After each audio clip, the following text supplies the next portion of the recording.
Taco, can you hear me? Yeah, I can hear you. Hold on, let me turn up the volume. The volume was way low. Testing, check, 1, 2. Can you hear me all right? I can hear you good. How do Cool, I cool. sound? Oh, it's really good, really good. Because sometimes my headphone, I have to turn it all the way up and stuff. Howard, okay, we're interviewing Taco from Argument. Taco, can you tell us, describe your band Argument, please? Well, argument. Do I sound fine? Yes, everything is Oh, okay. really good, Taco. I was wondering because, like, I don't know if it's coming through the mask, like, really good, but No, it's still good. Keep your mask on, it's fine. okay, cool. Uh, Argument is a punk band inspired by avant-garde peace punk, very bullshit detector compilation style music. Uh, Very trying to push the limits of punk and bringing in all these different aspects, Uh which huh. help me mold into an artist, or even what I choose to fight against, what's our revolution. And yeah, it's very like experimental. Bands that we could probably compare it to is like Chumbawamba, KUKL, Andy T, Anti Anxiety, the Snipers, something along more the lines of Uh the huh. weirder punks that were into spreading a good social message. I'm very surprised because like you're into all these bands from like many years ago, like Any Anxiety, KUKL, and Andy T. I mean, you even have a tattoo of Any Anxiety. Am I correct? That's correct. Oh wait, that's the Boys and Yes. Girls one. I actually got this one when Vice Versa passed away Uh huh. as a memoir to her, and I actually got to meet Annie Anxiety at a show that this really well-known queer artist coordinator Nacho, he brought her out for an event, and Annie Anxiety did this beautiful cabaret style um, performance piece, and I got to meet her, and I was with the singer of Dead Tribe at the time because Uh we huh. were like the two that were like Annie Anxiety fanatics. Christina, right? Christina Yes, from Dead Tribe. Christina. Yes, Christina. I'm just very surprised, especially you're into all these bands though they don't exist anymore, like from the '80s. That's like more than 30 years ago. How did you find all these bands? To be honest, it was always like I was always the baby punk in my Uh group huh. of circles. A lot of my friends, when I was in middle school, like a sixth grade punk rocker, and I got into punk in third grade. So, Uh huh. and I started more with like Vice Squad, the Ramones, Distillers, bands that were kind of being exposed to me through my one punk friend that I had in elementary school, who, while everyone was picking on me, he was like a punk boy that really looked out for me and took care of me because I was bullied all the time. Uh huh. And when I got into middle school, I got more into like 80s hardcore and 77 punk. But what really drew me away was like the crust punk and the anarcho punk. And I remember a lot of my older friends, they were like crusty kids. And when they would show me music, I loved like stuff like Nausea and Iskra. And but what really took my breath away was like all the anarcho punk stuff. Uh When huh. I was listening to the Penis Envy album in third grade, I didn't know that that was gonna be a life changing album for me. But Uh huh. what's it called? Even hearing your bands, Autonomy, Resist and Exist, Media Children, the whole OCLB, LA anarcho punk movement in the 90s. I was growing up watching all your videos in middle school, like seeing your Wow, interviews, that's seeing you very long guys go time in front ago. of the McDonald's protesting, offering free vegan food if you choose to like walk away from McDonald's, and I was Uh huh. so in awe. And in high school, I became like vegan, vegetarian, and I was playing Mm-hmm. around with that. And Argument first started more focusing on animal rights Mm-hmm. and what's called what else, like feminism and queer politics and stuff. But as I got older, I started seeing more things fucked up in this world, and Mm-hmm. I started evolving with the topics that we were covering. Um, But cor- right. mhm. Oh, correct me if I'm wrong. Argument just had a demo tape out, and without releasing a vinyl, you went on tour with Europe. Am I correct? Yes, yes. With We a, got to just a go out demo to. cassette, Yeah, we you actually only toured Europe. had three cassettes out before going out to the UK. Uh huh. One of them being released by Darker Records, and the other one's being released by our friends from Headdress. I was very shocked because normally when bands go to Europe, they get vinyl out, CD out, and you just did it with the cassette, like three getting different cassette tapes out. How did the tour go in Europe? Well, the tour was really great, and honestly, Uh huh. we got to go on tour because our friend Boitel from Berlin, he's Uh huh. actually the one who put out the Argument 7 inch. And when he was putting that out so that way Argument can go out to the UK and Uh do a huh. whole tour related around Bentfest, which is like a queer, safe space, political, like fun, all around the spectrum party that happens at DIY Space in London. And Uh we huh. got to go out to Bristol and Cardiff, Wales, and that was just an amazing experience. The bands we got to play with were amazing, like definitely all around the spectrums. We got to be in the neighborhood of Bristol where Chaos UK and Vice Squad and all those other UK 82 bands were like really booming and stuff. So that was really cool. And the 7 inch came out like right when we got there. So the Uh huh. first people that got hands on it were like people in the UK. Taco, by any chance, is your Wi-Fi on your telephone? Is the Wi-Fi on my telephone? Yeah. Okay, cool, cool. So how was the scene in the UK? And what year was this when you were there? This is not that long ago.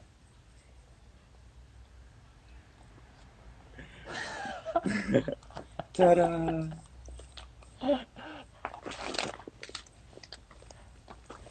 Hey, did you design your own clothes? Yeah, Did you yeah. This did you make actually, that? I designed myself. It's supposed to be a neo-futuristic Uh poncho. huh. So I was trying to incorporate my Mexican culture with this neo-alien style, but also very influenced by Rubella Ballet. And when I got to meet um, Zelia Minx, Uh huh. what's it called? I was wearing this outfit and I got to like talk to her and like, she was really a sweet person and everything. I'm sure Was you that met at her the part? before. Yeah. Yeah, at the Was that at the part-time punk part-time scene. punk? Yes. Yeah. You even performed there part-time punks. You guys did like some kind of like crass tribute or something. Yeah, actually I can show you the flyer to that right here. Hold on, that's Pons. Yeah, this happened. It was the anarcho punk night for part-time punks and That Gutter I Chat. missed that one. Right. Yeah, I didn't get to see you at that one, Yes, but I was up here for that. yeah, it was really cool. It was started by my friend Angie, Uh who huh. is the singer Remorseless, and she's great. But she invited me. I've seen the part time. I've seen their collective. They do the Penis Envy album cover once a year that they were trying to Uh do. huh. Um, I believe Resist and Exist played at one of them, didn't you? Yes, we did one of them, but Yeah, I think it the was a Echo, year right? before. Yes, year before, or two Yeah, years and before, 2 years before, something like that. yeah, And then 2 years I saw before. you on YouTube. You guys doing that on YouTube. Oh, nice. I I saw didn't you on even. stage. You're on Oh, stage either on YouTube or something. I saw. That's why I contacted you. I was going, hey, I saw you noticing that crass covers and stuff. You were all at Part Time Punks. yeah, and I luckily got to do the song Beta Motel, which was like Uh huh. my favorite one. And then I got to do uh the the song title is slipping the brain up my brain right now, but I got to do all the vocalization, the in one of the songs. I think it's Right. what now?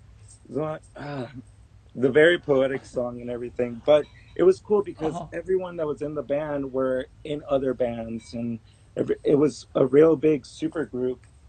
Sorry, I'm gonna have some kombucha. Cool. Cool. That's cool. Yeah, I like that place. I used to live on walking distance from there a long time ago. Long time Oh, ago when I nice, lived in nice. LA. Oh, Taco, I gotta tell you something funny. What I think it was last year. Last year, I was just watching a TV show called Vita, Vita TV show. I was just kicking back and watching it. I fucking saw you in the background, hanging out at a club. What was he Yeah. doing it? Oh, for those who don't know, explain what the Vita show is about. Just like a short sentence. Well, Viva is a TV show that is based around showing the representation of gentrification that is happening in Uh Boyle huh. Heights right now. And it's coming from a family who has a business of sorts, and there's a lesbian couple. My friend Sancha, who was actually the performer in that TV show, in that Uh huh. episode, she welcomed me to being on it. She said, "Hey, like Oh, they okay, need okay. somebody that's like from the actual scene, what they were trying to recreate." And honestly, when I was in the dressing room in there, I'm getting my makeup done, and I'm looking into the mirror, and I said, "Hey, what? Those are that's me. Those are my friends." Like, Uh huh. um, their mood board, which is like what their whole like influential images were on, were based around people of Club Scum, which Uh is huh. the queer punk Latinx club that I know no dance for. And I was just so shocked and like tripped out, but kind of like not trying to take it to a bad level or like be Uh huh. upset about it, but also be happy that we are an inspiration and we are being represented in TV, and that's something that we should Uh all huh. be grateful for because that's what we all been asking for. But yeah, Sunshine had asked me to be on that TV show along with some Mm-hmm. other friends who are part of this like queer Latinx art. I wouldn't consider all of them punks, but like they're more like art Latinx people who are my friends, and they, I guess they see me, or some people would say like I'm a performance artist, Uh which huh. I guess I could say I am, but I'm just a weirdo in the end. But that show was really cool to be on. It was great to like experience being on TV. I've actually have been doing a lot of film projects. During that time, I was in a Mm-hmm. movie, a short film called Paisa by Dorian Wood, that came out probably a week before that. Uh And huh. then I was in a music video that was an anti-Donald Trump campaign by this rapper named Cap G. Uh huh. And recently I was in this Tom of Finland porno where I did this like live performance.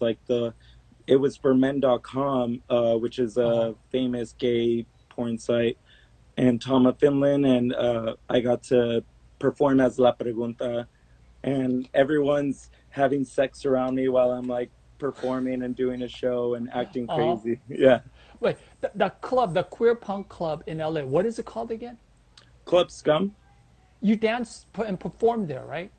Yeah. I performed there. I started because I was about the club ever since it started. Though one of Mm-hmm. the coordinators were a friend of mine, so I was like, dude, a punk gay club, like, or a queer club, that's it. I'm in. That's what I dreamed about, like, as a young punk kid who is Uh queer. huh. And I would go to West Hollywood and I'd be like, this is bullshit. Like, this music's crap. The drinks are Uh-huh. $20 each. The people are superficial. There's nothing going on musically, and people are just there for purposes that I don't really want to be a part of. But Club Scum was alternating that, and Uh-huh. uh, they asked me to perform once, and there was I did. That's when I actually got the name La Pregunta, because they asked me, "Oh, perform that anti-anxiety dance that you do," and I'm like, Mm-hmm. "Okay, I'm down. I've never done it just by itself, but I'll do it." And I did it. And that night they asked me to start go-go dancing for them, and I said, "Okay, I'm Mm-hmm. down."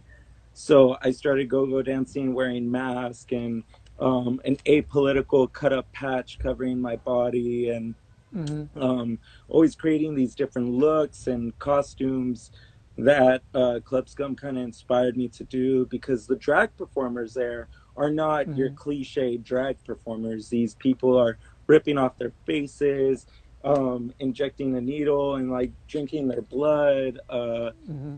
What's called getting on steps to like make their bodies like tall, and um, it's a really great safe space that is, Mm-hmm. for the queer people of color, but also the music is electronic, it's punk, it goes from 77. I don't know any other gay club where you can hear Crass and Germs and Nervous Gender Mm-hmm. um, all in the same room. So I've been go-go dancing, and I actually changed the term from go-go dancing to no-no dancing, because I am not a go-go dancer. I'm What's not a no-no? What's a no-no a dancer? no-no dancer. I mean, to Uh-huh. start off for that is a go-go dancer to me is someone who Mm-hmm.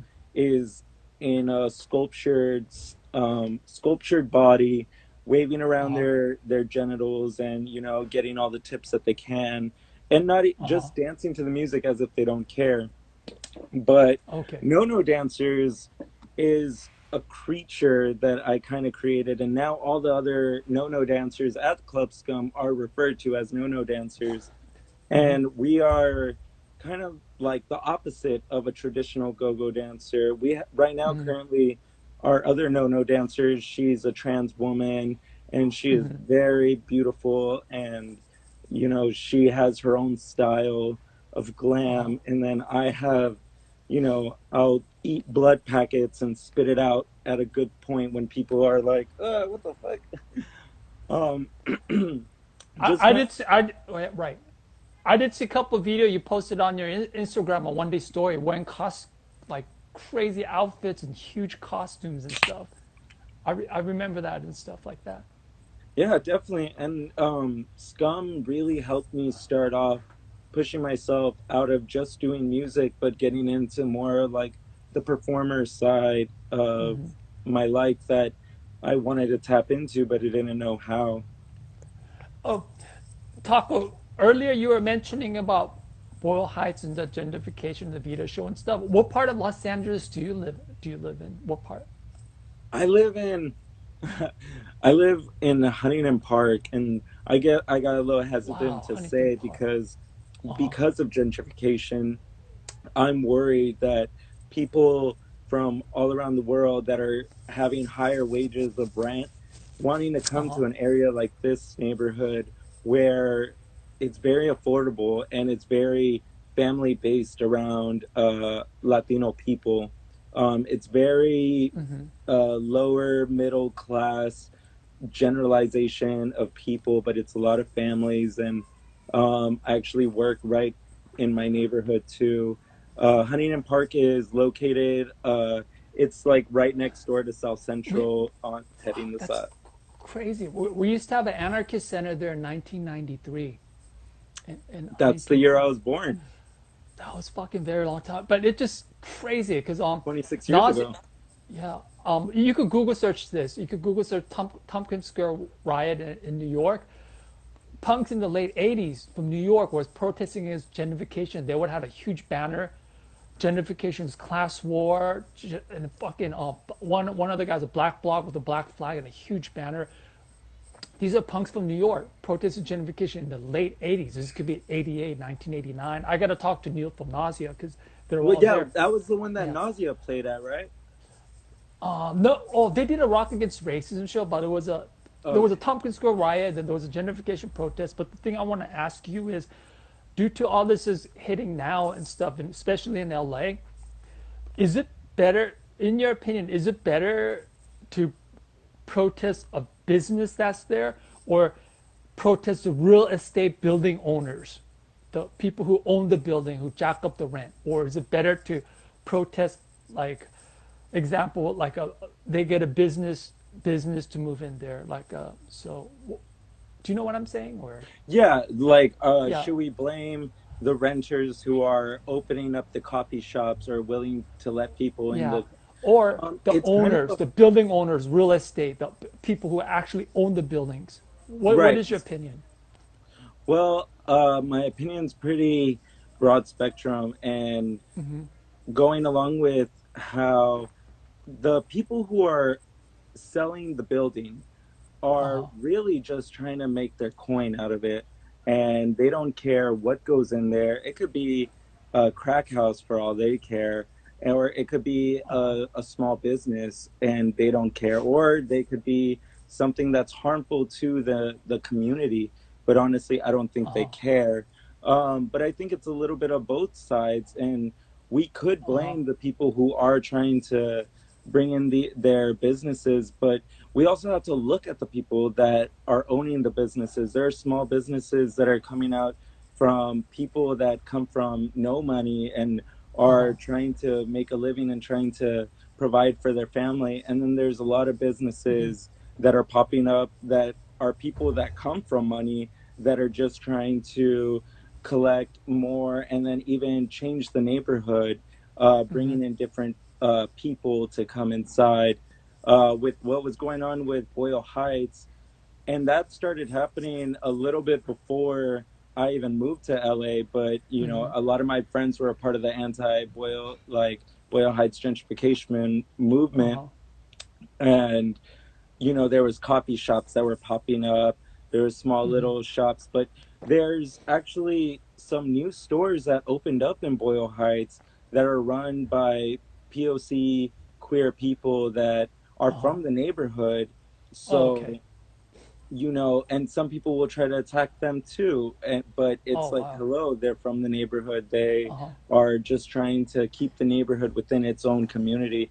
But there is like outskirt people. Let's say if someone comes from New York and they're just like, I think I'll just move over to Boyle Heights. It's right next to downtown. Oh, we can get our macchiato and espresso on the side. Don't these people know how to maintain their houses? Those are the kind of people that we're worried about. It's like, you guys Uh-huh. can afford to live in higher, accessible places to you guys, but we don't have much accessibility to many locations to live in because of our Uh-huh. rent. So when young people are moving into, um, poorer neighborhoods because they're trying to save a buck just as much as we are, they can probably afford something better. And that's just a generalization because I don't know who I'm exactly talking about. You know what I mean? Okay, yeah. I was just asking you this because I've been listening to different podcasts and read some book and everything about all these real estate and just went into the other side and listened to their stuff. So I was just wondering, who would it be more effective if you just protest the building owners where they live and stuff? Just wondering the real estate. Um, So I was just that's why I was just asking that. That's I all. definitely So, think that it would not hurt, and it might actually spark up an idea of them to be like, oh, wait, maybe this won't create more money for me, or maybe this is something that people are looking down upon. Maybe I should step away from it. So yeah, just hopefully, wondering. That's all. that kind And of direct action can be happening.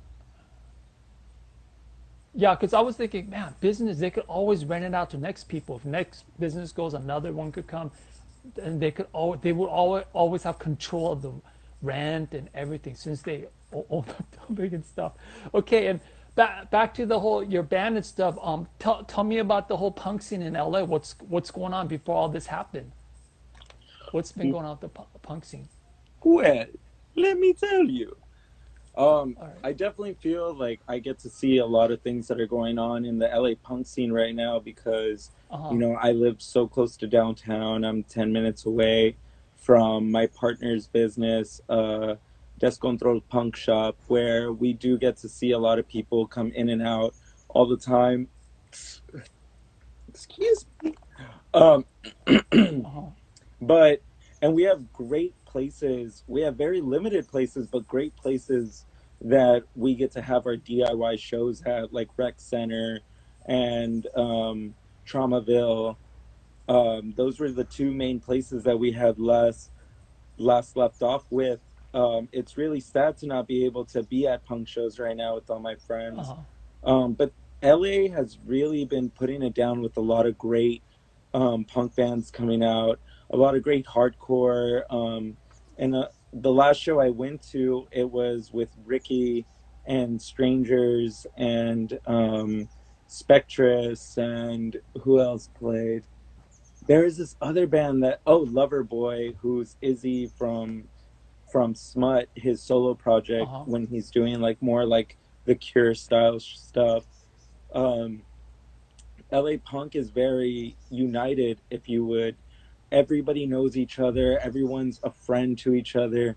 And even if people have like small beefs, people might like duke it out real quick and boom, it's over, and you could see that person again and there's no Uh huh. problem. And I love that about LA. Instead of having some crazy long, the scene is splitting up type stuff, it's more Uh just huh. like, all right, we're gonna bop it and then it's over.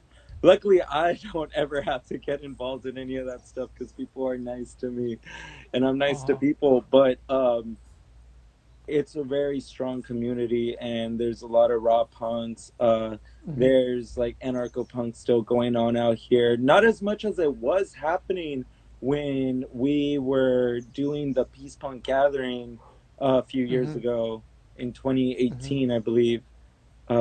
That's when there was so much anarcho punk going on here, and Uh huh. I really try my hardest to keep that movement continuing on, so that Hmm. way kids from the next generation can also continue it on.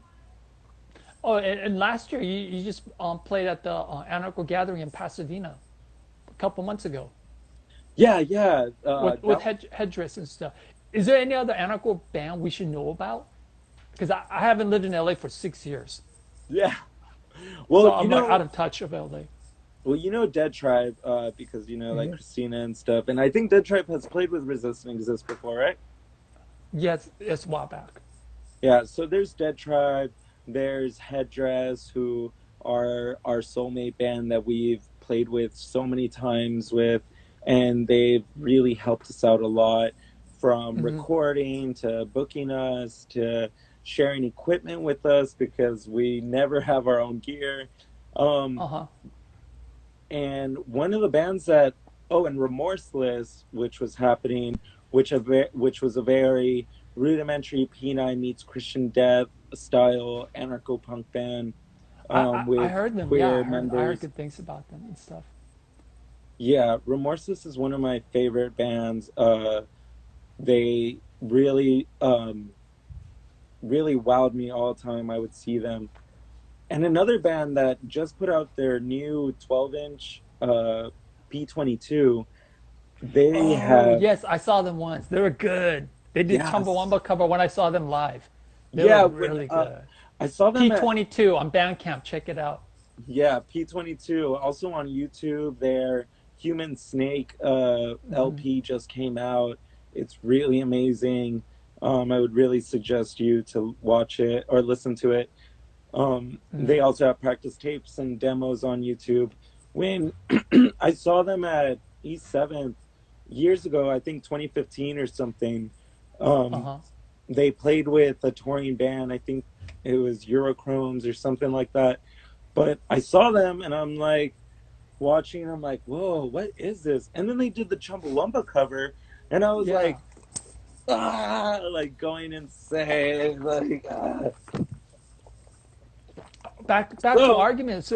So what's been going on argument before all this happened? You argument got back from the European tour, and what was going on?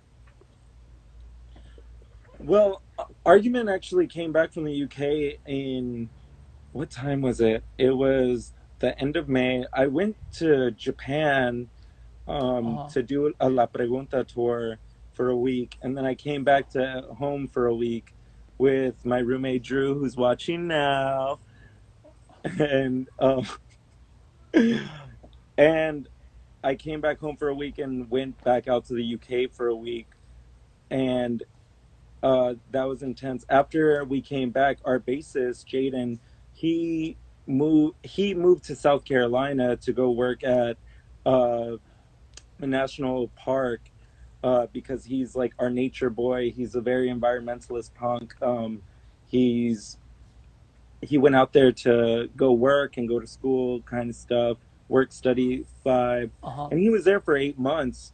And we were supposed to Is he a play. ranger? He's going to school to be a park ranger. Yes. Oh, okay, okay, okay. And what happened to your other vocalist? Last time I saw you was at Gilman Street, and Yes. now you have a different woman singer. Yes. Um, well, I mean, Argument has had many bandmates in throughout the times, like an Uh huh. excessive amount of members, always because it's been an open door, just kind of like how Crass did it with having and Chumbawamba having multiple members and just people that wanting to be a part of it can be a part of it. But Uh huh. um, the last band member when you saw us was with Itzel singing, and that was a good time era too. Right. But she did not want to pursue doing music. She was Mm-hmm. also in this other really great band called Catorga, which was like post Mm-hmm. punk, gothy, like anarcho-y stuff. And I was like, Oh whoa, wow, I she never heard saw them. us play with. Oh, I'll send Uh you huh. their music. Catorga is really great. LA and um, It's just like but it's just all these LA bands. They're so underground. It's hard for other people to hear it. I wish they would get out more, like online and stuff, or like put on release stuff or go on tour so people could hear it. There's so many good bands from LA, but it's so underground. The scene is so underground, like DIY and stuff. it's Unless, funny you say that because definitely yeah, I think a lot of LA bands aren't like other bands where they put out their demo and then they're trying to get record deals. They're not trying to get reviews. They're not trying to really push too much of it. I think everyone finds that pretty punishing. I think I everyone's just vibe yeah, out here is just do it. And then if someone hears it, someone likes it, someone wants to put it out, they'll do it eventually. But yeah, I think a lot of people definitely like to keep I their th- stuff low key. There's a lot of talk great LA right. bands that aren't being exposed of even within LA. There's like Uh huh. different scenes where I like to go to all of the shows and Right. I'll see a different band from each scene of punk and I'm like, whoa, this is so good. Like what? I just have a lot of respect for LA punks and LA bands because they a lot of them come from really tough neighbor. They come from very tough neighbor and stuff, and they start bands and all that. I have a lot of respect in my heart for LA punks.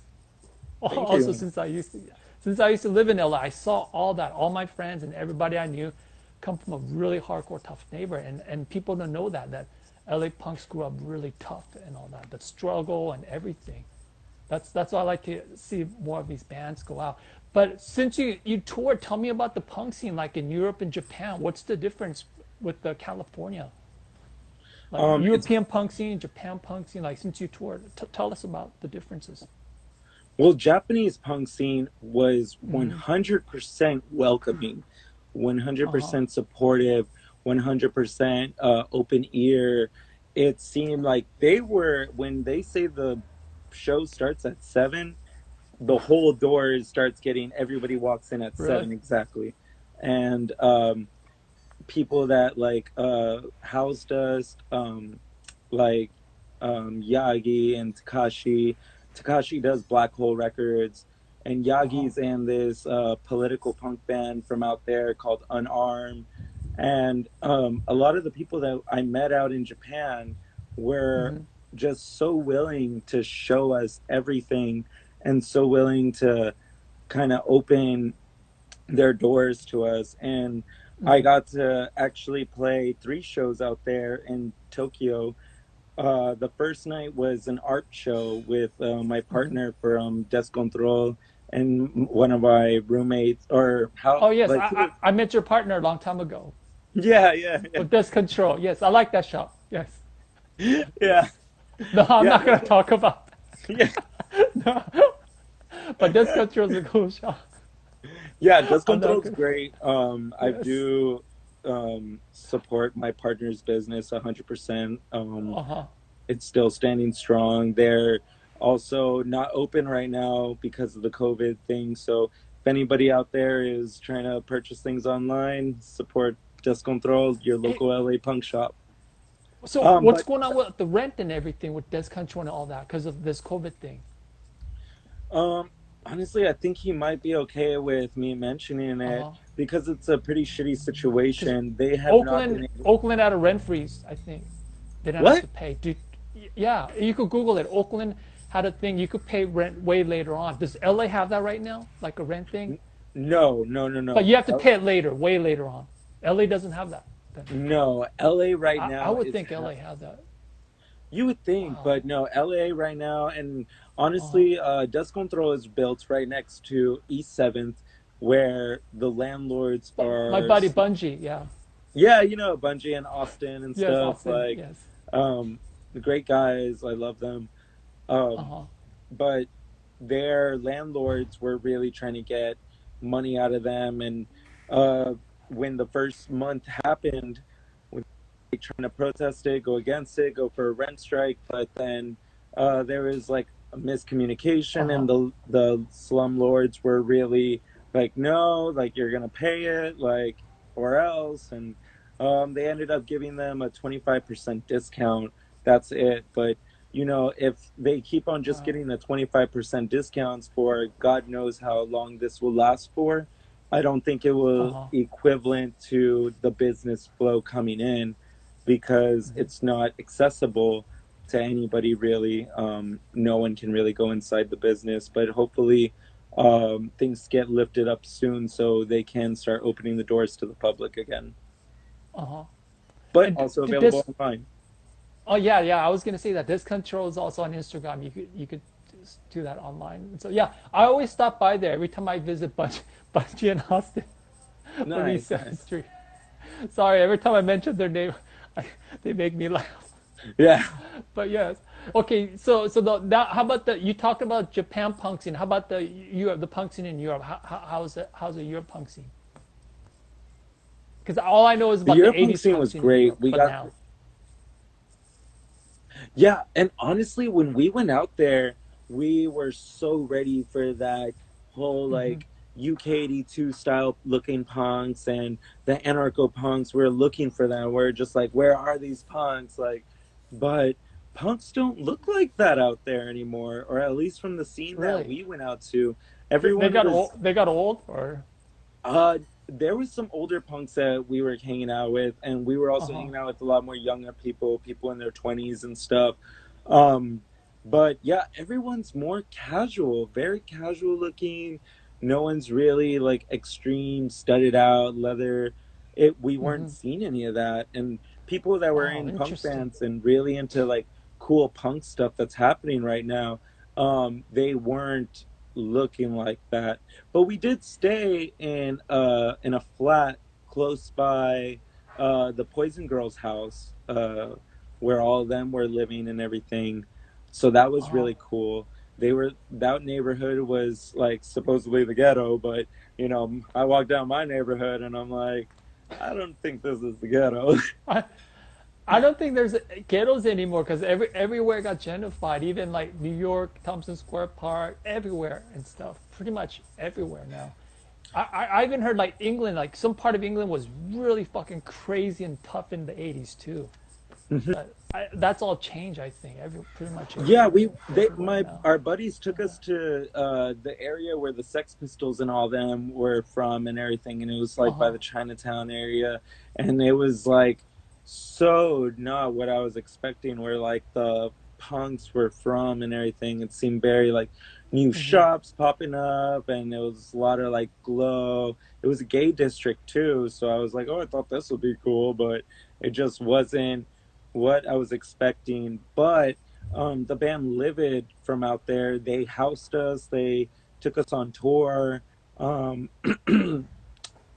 we played with um, members of Current Affairs and Lavender Hex in their other band, Pissy. So it Uh was huh. a three-band tour going down, and it was really cool. I've never toured in an actual like bus, and the people that we were touring with were great.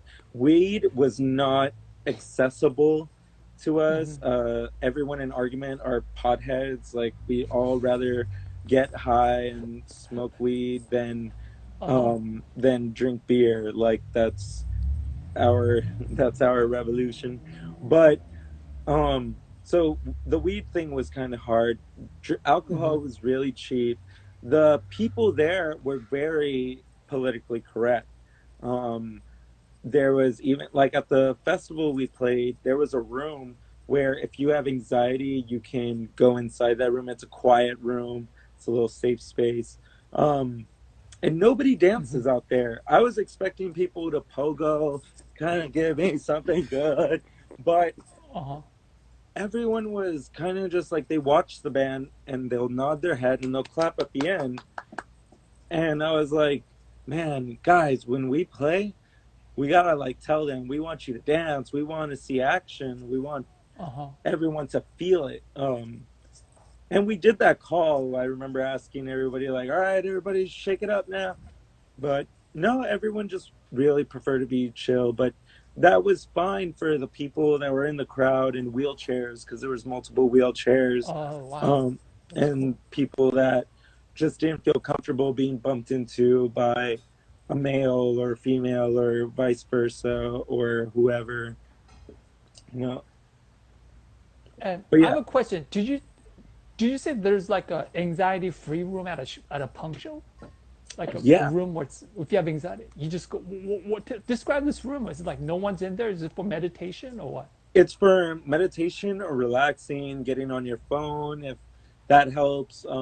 But it was soundproof almost, Whoa, and it really? was in this room. And then there's like this room where you could like get your drinks and chill, and then the bands were over here. Uh So huh. you can go in there and you could read a zine. There was different projects you can do. There was puzzles in there, I think. There was no drinking in there, no smoking in there. It was really made for, and then there was somebody watching it, kind of making sure everything was chill. And people actually utilized the room. There were people Hmm. going in there um, to unwind, or if they didn't want to be a part of the big party, they were safer there, uncomfortable. It was something that I decided like, oh, maybe we should take this idea into the States, for our shows. Wow. Talk. I also have a question too. A couple years ago, you played at Gilman Street up here in Northern California at the Peace Punk Fest with headdress and stuff. Yes. Was it kind of like Gilman, of like volunteer place type? Yes, the vibe of DIY Uh huh. space in London was very much like Gilman, very professional, a Uh big huh. space, different rooms in there, a patio. Well, Gilman, but you could hang out outside. But yeah, very, and then everyone was a Right. volunteer. People that were working the bars were volunteers. Everyone was a volunteer for the fest, and the festival was just one of many different events that happen at that space. It's a very communal space, and it's in a warehouse district in London, which was like kind of out of nowhere, or like you see a bunch of warehouses and then there's this door and you're like, oh, okay, this is it. Also, you played up here in Gilman at the Peace Punk Fest, and you also played at Manic Relapse Manic Market here in Oakland. What do you think about the scene up here in Northern California? Because my friends and I would joke around. We would say, dude, if Gilman was ever in Los Angeles, it would get shut down immediately. We would just Oh like yeah. joke around. Oh It yeah. would be gone. Would have been gone a long time ago for Because sure. because we're saying that LA punks will love it so much.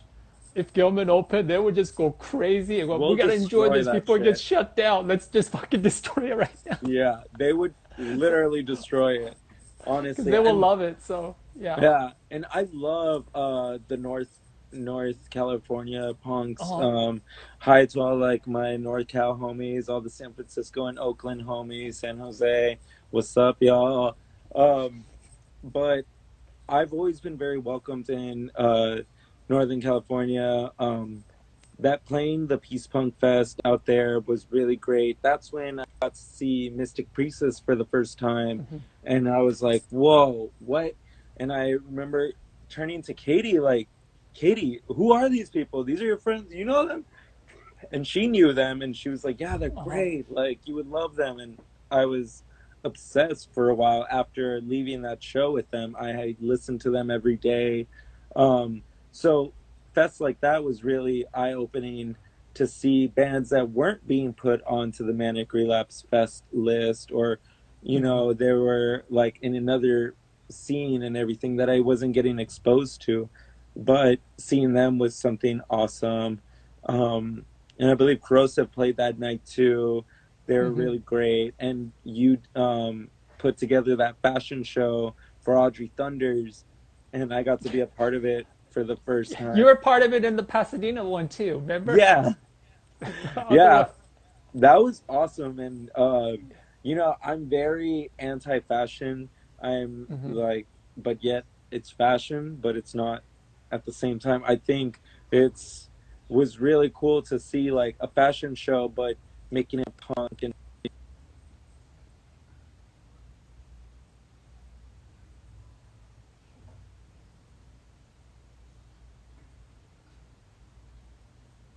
Sorry, you freezed up for like 5 seconds. I can't hear You you. sure you see you Oh, have okay, there you Wi-Fi go. on, right? You see you have Wi-Fi on your phone, right? Yeah, I can.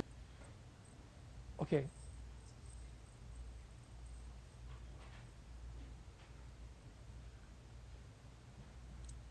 Can you hear me? Yeah, I could hear you. Actually, Oh, someone who okay, just cool, tuned in, I cool. want to give a shout out to Ryan Peace on the Sun, one of my favorite artists that's happening right now. He Uh-huh. does a lot of screen printing, a lot of artwork. That's very, to me, very Nick Blinko style art. Very, what is it called? Uh, I'm losing the word, but I can show you some of his art right now. Some great stuff. Hi, Ryan. He also actually let me borrow one of his masterpieces. It was this huge banner, like probably the size bigger than my living room.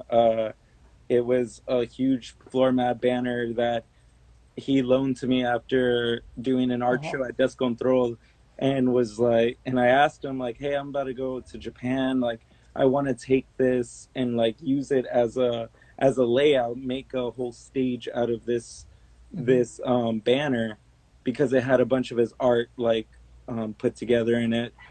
And he welcomed me to it, and I was like, oh my god, like this is awesome. And I got to play a bunch of shows. I didn't get to take it to Japan with me, sadly, because it was too big and I couldn't carry that much stuff with me.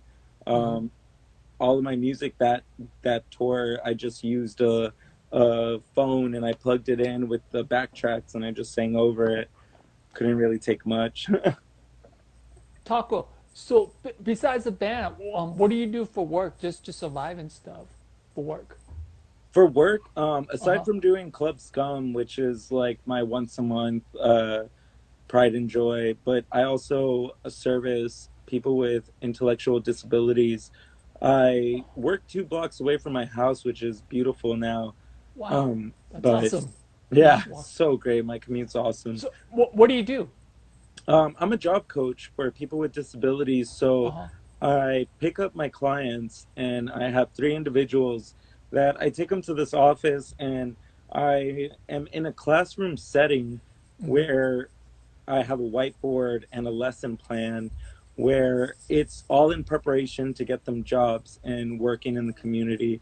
And when they Uh-huh. finally get the jobs, I stand with them, I train them while they're at their jobs, give further assistance that they need, um and kind of like push forward for them to be more independent. Um Wow. and I've been working with people with intellectual disabilities for 4 years now, going on five. And it's been a pride and joy of my life. I love my work, and I think everybody who has a job right now should really love their job and do something that is going to make a change or going to put an impact on other people's lives. Because in the end, we're all like in this together. And That's people with right. disabilities are Uh-huh. definitely being overshadowed in all kinds of places. Most of them don't even get to see the light of day. So getting to work with this population and getting to meet them and understanding how the brain works and how there's different conditions and all different spectrums. I've been able to been inspired by them and even write a song for argument outdated, which is about people using the R word, retardation, which was a medical terminology back in the day, but because families and people were turning it into such a negative term, it got taken out of the dictionary as that, and now they changed it to intellectually challenged.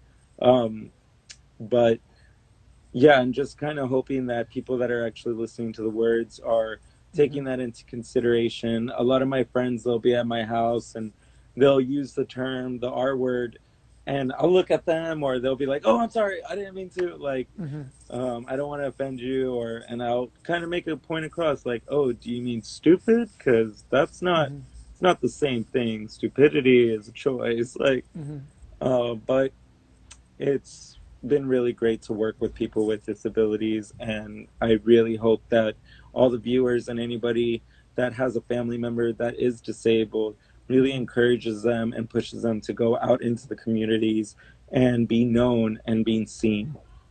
Wow, that's really amazing. You're doing a good work and stuff. But to have your job filled, do people have to get a some kind of college education, or do they have to take some kind of training, get a certification to be in your job field? Yes and no. I actually went to college for medical Uh, assisting, but when I graduated, I was working at an Alzheimer's home and I was already working at a restaurant, at a Mexican restaurant. And at the Mexican restaurant, there was a guy who had a disability. He was the son of the uh, owner, and he was wearing a Divine shirt. And I was like, oh my God, you're so cool. I want to be your friend. And I asked him, what do you do for fun? He said, I go to a day program. And I said, oh my God. So when I was graduating college, they asked me, oh, like, so what do you want to, what kind of clinic do you want to work at? At first, I was going to work at a sexual health clinic because, I'm a very sexual person. I think sex is beautiful and I think sex is art, and we can all benefit from being inspired and having healthy sex. So that was my first route. But then I said, I want to work with people with mental disabilities, and I got placed in this job. And when I got interviewed, I mean, I got hired the next day, or the same day, I think. But when I found out that I didn't need to go to college to go there, I could have done this with just being inspired or having that open door or even knowing about those kind of jobs. You don't hear about those jobs. Like, no one's out, I'm going to be a care worker for disabled people. No, people are thinking like restaurants, franchises. Um, it, so it's yeah, you don't need an education for that. that's cool. So I really inspire anybody that is interested in doing that. And I've been so happy to have uh, a handful of friends who have seen what I do and how much I care about it, and took it into their own hands and said, "Hey, can you get me a job doing that?" And I've gone them jobs, and then they've gone their friends jobs, and I'm so blessed to have so many friends working in this caring facility for them. That's cool. It just blows my mind, Taco. Like, cause in the '80s when I was young, all the older punks in the '80s, they had all like shitty job back then, warehouse job or fast food job. But now, like punks now, they have like cool jobs. They have like career jobs, or your partner having a own punk shop. This control, like everyone has like cool job now. It's 2020. It's just like a huge gap of years of difference. But now, like punks could do what they want to do in any job field. They could, if either they want to be fashion designer or whatever they want to do.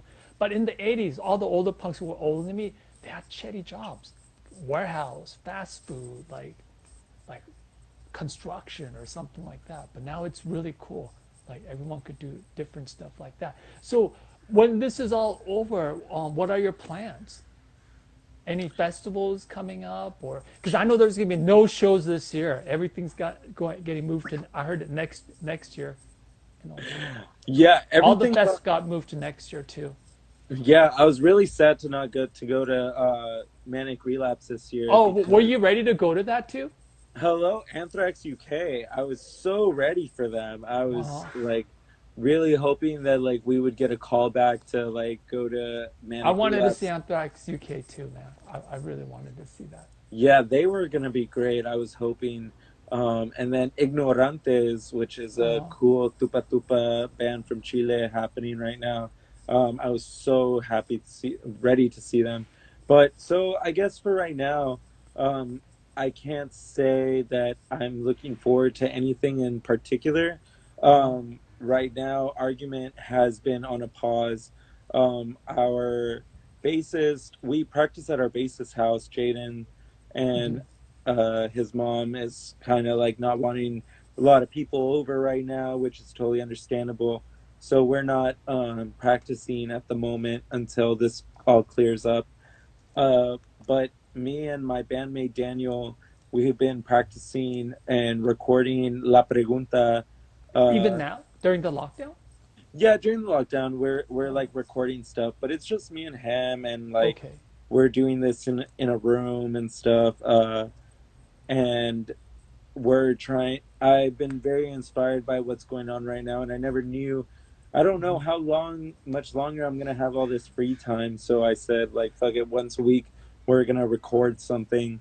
And yeah, hopefully by the next month coming up, we'll have the first La Pregunta uh, tape demo coming out, which Because I've been really excited to put out. Since you're temporary out of work too, right? What was that? You're temporary out of work as well right now. No, currently, I am an essential worker, so Oh, okay, uh, okay. I am able to work, but I'm not able to see my Fuck. clients. I have to call them and video chat with them every day, and it's been really cool. It's been a blessing. We get an 8 hour day done really quickly, um, and so being able to do that and being from home, I like to like. I've been writing stuff. Been just like kind of recording things. Been focusing a lot on La Pregunta at the moment. Um, and, it's been very, it'll come out soon. Hopefully, I don't know. I'm sorry. I got sidetracked. But Talk. Oh, Taco. Instagram video automatically turns off after 1 hour, so we have 70 seconds. So any last comments before we'll keep talking until we get disconnected. any last Any comment? last comments? Yes. I see my bandmate Daniel from La Pregunta has just tuned in and everything. So shout out to Daniel. And we were working on stuff just before coming out home to like do this project. And thank you, Jang Lee, for inviting me over to this. I've been really I'll inspired load by it what on you've been YouTube doing. too, so people can watch it later on. All right, Nice. we have 10 seconds. All right, everyone, stay safe. Oh fuck. Everyone, stay safe and practice random kindness to everybody, your family, your grandma, grandpa, your partner, especially on this lockdown. Practice random kindness, and especially all the young folks. Empty the trash, do the dishes, be nice to everybody. All right, check out Argument on Bandcamp. Argument with the question mark on Bandcamp and stuff. All right, we got we got 10 more seconds. Taco, any other last words? Peace Punk's not dead. Yes, and we'll keep in touch. All right, we'll see.